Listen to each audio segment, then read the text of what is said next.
নমস্কার। গল্পে গল্পে একান্তে কিছুক্ষণ চ্যানেলের আমি তৃপ্তি আপনাদের সকলকে স্বাগত জানাই। আপনারা শুনছেন শ্রদ্ধেয় লেখক নেহারঞ্জন গুপ্তর লেখা একটি রহস্য উপন্যাস রাত নিঝুম। আজ শুনবেন এই উপন্যাসটির প্রথম গল্পে ২৪তম পর্ব। চলুন তাহলে শোনা যাক। কিরিটির ডাকে সুব্রতর ঘুমটা ভেঙে গেল। ওঠো হে সুব্রত রায়, জাগো আঁখি মেলো, ওঠো বন্ধু মুখ ধো, পরো নিজ বেশ, গরম চায়েতে মন করহ নিবেশ। সুব্রত চোখ মেলে দেখলে কিরিটির হাতে ১ কাপ ধুমায়িত গরম চা। মাঝে মাঝে সে আরাম করে চুমুক দিচ্ছে। সুব্রত তাড়াতাড়ি সলজ্জে একটু হেসে শয্যা ছেড়ে উঠে বসল। একটু পরে দুই বন্ধু তখন বাইরের ঘরে বসে গত রাত্রির ঘটনার আলোচনা করছে। সিঁড়িতে জুতার শব্দ শোনা গেল। কিরিটি হাসতে হাসতে বললে, শ্রীধর ওরফে আমাদের রাজু আসছে। সত্যি সত্যি রাজু এসে ঘরে প্রবেশ করল। উৎকণ্ঠায় সে যেন হাঁপাচ্ছে। ঘরে ঢুকেই একটা চেয়ার ওপর ধপ করে বসে পড়ে বলে, তারপর এখন সব বল। কি ধাঁধার উত্তর তো? হ্যাঁ, এই নে। কিরিটি এক টুকরো ভাঁজ করা কাগজ রাজুর সামনে এগিয়ে ধরল। অধীর আগ্রহে ভাঁজ করা কাগজটা রাজু খুলে ফেলল। ১ নম্বর বোতাম ম প্লাস, ২ নম্বর ৬ বৎসর তালবর্ষ প্লাস, ৩ নম্বর চিঠি ও ফটো তালবর্ষ প্লাস ম, ৪ নম্বর চিঠি তালবর্ষ ম প্লাস, ৫ নম্বর কাটা আঙুল ম প্লাস প্লাস, ৬ নম্বর পোড়া সিগারেট ম প্লাস প্লাস, ক করালি চরণ তালবর্ষ প্লাস ম প্লাস প্লাস, খ ছেলে চুরি তালবর্ষ প্লাস ম প্লাস প্লাস। জিজ্ঞাসা চিহ্ন। খানিকক্ষণ কাগজটার উপর চোখ বুলিয়ে রাজু বিস্মিতভাবে কিরিটির মুখের দিকে তাকিয়ে প্রশ্ন করলে, এ আবার কি? ওই তো তোমার আগাগোড়া সমস্ত রহস্যের মীমাংসা, ধাঁধার উত্তর। বুঝিয়ে দে। তবে বলি শোনো। কিরিটির সিগারেটের টিন থেকে একটা সিগারেট নিয়ে তাতে অগ্নিসংযোগ করতে করতে বলতে শুরু করলো, শশাঙ্ক মোহনের খুড়তুতো ভাই হচ্ছে মৃগাঙ্ক মোহন। আমরা উইলের ব্যাপারে জানি যে শশাঙ্ক মোহনের বাপ যে উইল করে যান, তার অর্থ এই, শশাঙ্ক মোহনের যদি ছেলে হয় তবে সে সম্পত্তি পাবে, আর যদি মেয়ে হয় তবে অর্ধেক পাবে সেই মেয়ে, আর বাকি অর্ধেক পাবে মৃগাঙ্ক মোহন নিজে কিংবা তার ওয়ারিশগণ। মৃগাঙ্ক মোহন যেদিন জানতে পারলেন যে দাদার সন্তান হবে, তিনি মনে মনে এক অভিসন্ধি করলেন। যদি ছেলে হয় তবে সে ছেলেকে হত্যা করে অন্য একটি মেয়েকে সেখানে বদলে রাখতে হবে, আর যদি মেয়ে হয় তবে তো কোনো কথাই নেই, সব ল্যাটা চুকে যায়। করালিচরণ ছিল চৌধুরী বাড়ির পুরাতন চাকর।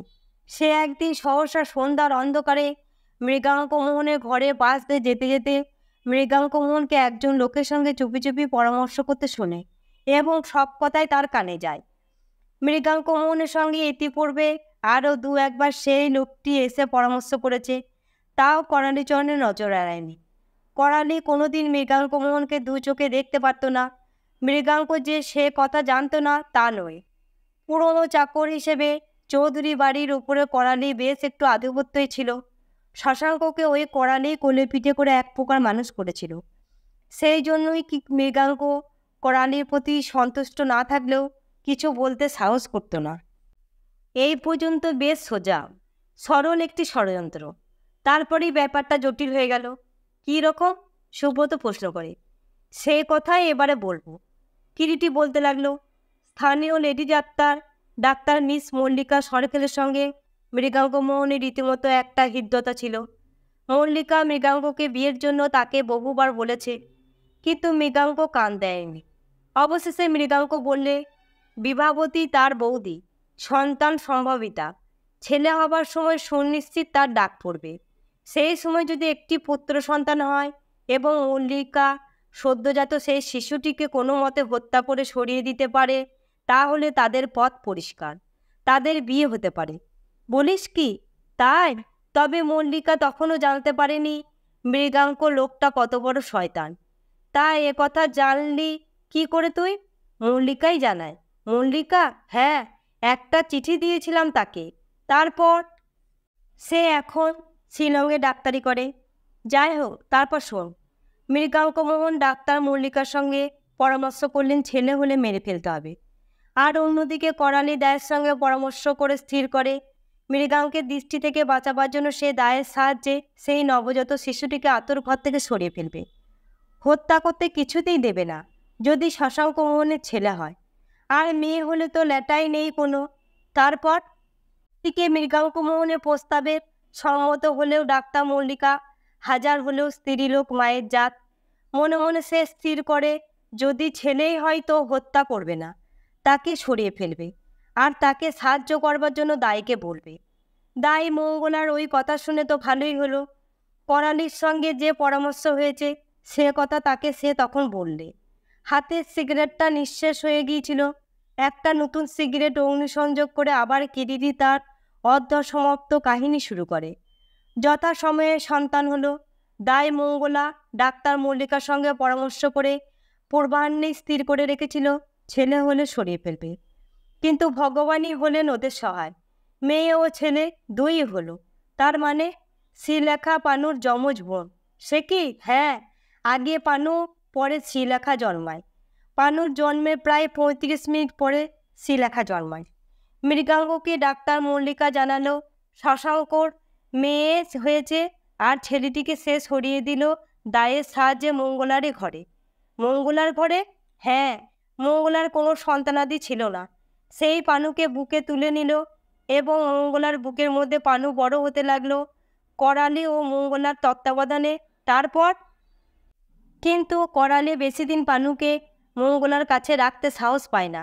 সে তখন সরিয়ে দেয় পানু অর্থাৎ সুধীরকে হরমোহনী আশ্রমে ডাক্তার মল্লিকারই সাহায্যে, এবং সেখানে দিয়ে আসবার সময় করালি বুদ্ধি করে একটা কাগজের মধ্যে ওর সত্যিকারের নাম ও পরিচয়টা লিখে হাতে বেঁধে দেয়।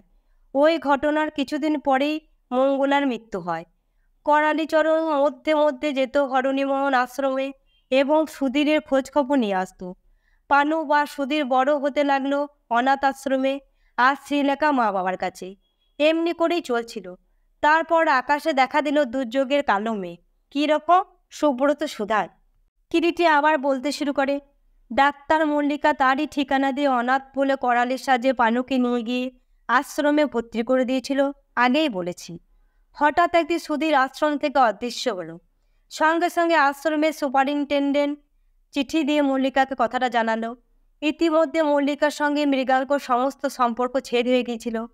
মল্লিকা শিলংয়ে চলে গিয়েছিল, সেও বলেছি। ডাক্তার মল্লিকার সংবাদটা পেয়ে ভয় পেয়ে গেল এবং শ্রীপুরে সব কথা জানিয়ে করালিকে চিঠি দেয়। চিঠি? হ্যাঁ, সেই চিঠি দুর্ভাগ্যক্রমে পড়ল গিয়ে মৃগাঙ্কর হাতে। সম্ভবত 6 বছর পরে অকস্মাৎ একদিন, আর এই প্রথম মৃগাঙ্কর মনে সন্দেহ জন্মায় ওই চিঠি পড়ে। মৃগাঙ্ক করালিকে চেপে ধরে। প্রথম লোভ দেখায়, তারপর ক্ষয়। কিন্তু কিছুতেই মৃগাঙ্ক করালিকে যখন বাগে আনতে পারল না, সেই সময় শেষ চেষ্টা করার জন্য মৃগাঙ্ক এক রাত্রে করালির ঘরে গিয়ে হাজির হল। মৃগাঙ্কর গায়ে ওই সময় একটা কালো রঙের ওভারকোট ছিল, পাছে তাকে কেউ না দেখে হঠাৎ চিড়ে ফেলে।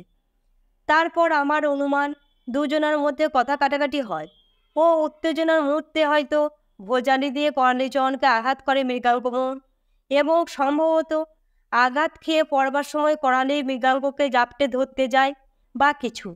মৃগাঙ্কর জামারও একটা বোতাম ছিঁড়ে করালির মুঠির মধ্যে থেকে যায়। করালিকে ওইভাবে নিষ্ঠুরের মতো হত্যা করবার ইচ্ছা মৃগাঙ্কমোহনের ছিল কি ছিল না কে জানে। তবে করালিচরণ নিহত হলো মৃগাঙ্কমোহনের হাতেই। মৃত্যু ছিল বোধহয় তার মৃগাঙ্কমোহনের হাতেই। কিন্তু করালির মৃত্যুতে মৃগাঙ্কমোহন ভয় পেয়ে গেল এবং ভয় পেয়ে ব্যাপারটা হত্যা নয় আত্মহত্যা বলে চালাবার চেষ্টা করল। সেই কারণেই মৃতের হাতে ভোজালিটা গুঁজে দেয় এবং বারবার বলতে থাকে ব্যাপারটা হত্যা নয় আত্মহত্যা। সুব্রত প্রশ্ন করে, মৃগাঙ্কমোহনকে কি তুই আগেই সন্দেহ করেছিলি? হ্যাঁ, তবে প্রথমটাই নয়। কিছুদিন তদন্ত চালাবার পর ওর প্রতি সন্দেহটা বদ্ধমূল হয়। কেন? 4টে কারণে তার উপরে আমার সন্দেহ জাগে। 1 নম্বর, করালির হাতে মুঠিতে বোতাম। ওই বোতামটার ব্যাপারে আমি রাজুকে অনুসন্ধান করতে বলি, বোতামটা ওকে দিয়ে। 2 নম্বর, রাজু খুঁজতে খুঁজতে মৃগাঙ্কমোহনের জামাটা আবিষ্কার করে। মৃগাঙ্কমোহনেরই ঘরে একটা বইয়ের আলমারির মধ্যে দলামোচড়া অবস্থায়। নিশ্চয়ই বইয়ের আলমারির জামা রাখার, বিশেষ করে অত দামি গরম কোট একটা রাখবার জায়গা নয়। সেটাও যেমন একটা সন্দেহের কারণ, তেমনি বোতামটাও অবশ্যই প্রথমে আমার মনের সন্দেহের উদ্রেক করেছিল। দামি শৌখিন বোতাম সচরাচর বড় একটা চোখে পড়ে না। 3 নম্বর, মৃগাঙ্কমোহনের করালির মৃত্যুটা আত্মহত্যা প্রমাণ করার বিশ্রী চেষ্টাটা। 4 নম্বর, মৃগাঙ্ক চিঠির ভাঙা এস ও বি টাইপ দুটো। এরপরে সুধীরের ইতিহাসে আসা যাক। সুধীর বা পানুর বাপ শশাঙ্ক মোহন জানতেন না দীর্ঘদিন পর্যন্ত তার ছেলের ব্যাপারটা। প্রথম জানতে পারলেন 5 বছর আগে, সুধীর অকস্মাৎ হরমোনি আশ্রম থেকে নির্দিষ্ট হবার পর, এবং জানতে পারেন তিনি ডাক্তার মল্লিকার চিঠিতে। ডাক্তার মল্লিকায় একটা চিঠিতে সব কথা, এমনকি কবজের কথাটাও জানায়। ও একটা গ্রুপ ফটো ওদের পাঠিয়ে দেয়। বলাই বাহুল্য, শশাঙ্ক মোহন এবার রীতিমতো বিচলিত হলেন এবং নির্দিষ্ট ছেলের সন্ধান করতে লাগলেন গোপনে গোপনে। পাছে মৃগাঙ্ক ব্যাপারটা জেনে ফেলে, এই ভয়ে গোপনে অনুসন্ধান করতে লাগলেন। এমনি করে 6টা বছর কেটে গেল। তারপর অকস্মাৎ একদিন দৈবাৎক্রমে মল্লিকা চিঠিটা মৃগাঙ্কর হাতে পড়ল। মৃগাঙ্ক এই প্রথম আসল ব্যাপারটা জানতে পারেন। সে করালিকে চেপে ধরল, যার ফলে করালি ঘটনাচক্রে হলো মৃগাঙ্কর হাতে নিহত। অতঃপর আমাদের অকুতস্থানে আবির্ভাব। করালির মৃত্যুর সংবাদ পেয়ে শশাঙ্ক মোহন ফিরে এলেন শ্রীপুরে। বুঝলেন মৃগাঙ্ক সব জেনে ফেলেছে। অতএব কি করবেন স্থির করতে না পেরে একেবারে বোবা হয়ে গেলেন যেন। কিন্তু মৃগাঙ্ক মোহন তখন মরিয়া। সে চিঠি দিল আমাকে ইংরাজিতে টাইপ করে। মৃগাঙ্ক তার নিজের টাইপ রাইটিং মেশিনে টাইপ করে চিঠি দেয়, যে মেশিনে দুটো অক্ষর বড় হাতের এস, ছোট হাতের বিটা ছিল ভাঙা। মৃগাঙ্ক মোহনের বিরুদ্ধে মোক্ষম ও সর্বশেষ প্রমাণ। মৃগাঙ্ক বুঝেছিল অন্য কেউ না পারলেও আমরা হয়তো সুধীরের সন্ধান করতে পারব। আমার ক্ষমতা সম্পর্কে তার এতটুকুও সন্দেহ ছিল না। আর সেই কারণেই সে আমাকে করালি হত্যার ব্যাপারে অনুসন্ধান করবার জন্য ডেকে নিয়েছিল। অর্থাৎ আমাকে ডাকা ও পরে চিঠি দেওয়া দুটোর মূলেই ছিল সুধীরের অনুসন্ধান পাওয়া। কিন্তু কি করে তুই নিঃসন্দেহ হয়েছিলি যে মৃগাঙ্ক চিঠি দিয়েছে তোকে? বললাম তো, কিরিটি বলতে থাকে। হত্যা অনুসন্ধানের ব্যাপারে মৃগাঙ্ক মোহনে অত্যধিক আগ্রহ দেখে, তাছাড়া ওই চিঠির মধ্যে উইলের কথা ছিল, সেটাও মনে আমার সন্দেহের উদ্রেক করে। অতঃপর বুঝতে পারি ওই ছেলে চুরি, উইল ও সর্বশেষ করালিচরণের হত্যা সব এক সূত্রে গাঁথা, একটি অখণ্ড মালা। তবু নিশ্চিন্ত হবার জন্য ধৈর্যটির ছদ্মবেশে শশাঙ্ক মোহনের সঙ্গে দেখা করতে গেলাম শ্রীপুর। এবং শশাঙ্ক মোহনের সঙ্গে কথার ভাবেই আমি বুঝলাম যে মৃগাঙ্ক মোহনই আমায় চিঠি দিয়েছে। কেননা ষড়যন্ত্রকারী একজনের নাম জানতে গিয়ে আমি মৃগাঙ্কর নাম একটা স্লিপে লিখে ওকে দেখেইছিলাম। সেই নাম দেখে শশাঙ্ক মোহনের মুখের ভাব একেবারে বদলে গেল। এদিকে আমি চলে আসবার পর রাজু শশাঙ্ক মোহনের দরজায় আমার ইশারা মতো কি হলো দেখতে গিয়ে শশাঙ্ক মোহনের আলমারি তন্ন তন্ন করে খোঁজা ও মুখের একটা অস্পষ্ট কথা শুনতে পায়। সেটা হচ্ছে আশ্চর্য। চিঠির এই অ্যাডভার্টাইজমেন্ট ব্যাপার নিয়ে যে নানা রকম গোলমাল বাঁধতে পারে তা আমি জানতাম। পরিচয়ের আসল নিদর্শন কবজটি ও তার মধ্যেকার পরিচয় লিপি জোগাড় করা সম্ভব হবে না। হলো তাই, যে একজন ঠকাতে এলো সে ওইখানেই ঠকে গেল। আমি প্রথম থেকেই প্রথম সুধীর জাল জেনেও কোনো উচ্চবাচ্য করিনি। তার কারণ মৃগাঙ্কর মনে সুধীরকে পাওয়ার কি পরিবর্তন দেখা দেয় সেটা পরীক্ষা করে দেখবাচ। তারপর যা যা ঘটে এবং শ্রীরামপুর থেকে আসল সুধীরকে কেমন করে পাওয়া যায় তা তো তোমরা জানোই। সুধীর ফিরে এলে মৃগাঙ্ক মোহন যে খেপে উঠবে তা আমি আগে থেকেই জানতাম, এবং এও জানতাম এবারে সে মরিয়া হয়ে হয়তো শেষ চেষ্টা একবার করে দেখবে। তাই রাজুকে বললাম মৃগাঙ্কর উপর কড়া পাহারা দিতে। মৃগাঙ্ক নকল ও আসল সুধীরের গোলমালে পড়ে প্রথমটায় একটু হকচকিয়ে গেল, কিন্তু মীমাংসার সমাধান যখন হয়ে গেল সে একটা স্বস্তির নিঃশ্বাস ফেলে কর্মক্ষেত্রে এগিয়ে এলো। একদিন হঠাৎ এক খোড়া ভিখারি জমিদার বাড়িতে ভিক্ষা করতে এলো। মৃগাঙ্ক মোহন দয়াপরবশ হয়ে একটা গোটা কাপড় ভিক্ষুককে দান করে বসলেন, যার হাত দিয়ে ইতিপূর্বে কখনো একটা আদলাও গলেনি। রাজুর মনে কেমন একটু সন্দেহ হয়, সে ভিক্ষুককে অনুসরণ করলো। ভিক্ষুক বরাবর স্টিমার ঘাটে এসে টিকিট কিনে স্টিমার চেপে বসল। রাজুও কাল বিলম্ব না করে স্টিমারে গিয়ে চাপল। এই পর্যন্ত বলে কিরিটি থামল, বললে, এখন এই পর্যন্ত, বাকি দুপুরে বলবো। আজকের মতো এখানেই শেষ হলো নেহারঞ্জন গুপ্তর লেখা রাত নিঝুম উপন্যাসের প্রথম গল্পের 24তম পর্ব। গল্পটি ভালো লাগলে লাইক, শেয়ার ও কমেন্ট করবেন, আর সাবস্ক্রাইব করে আমার পাশে থাকবেন। আপনাদের সকলকে ধন্যবাদ।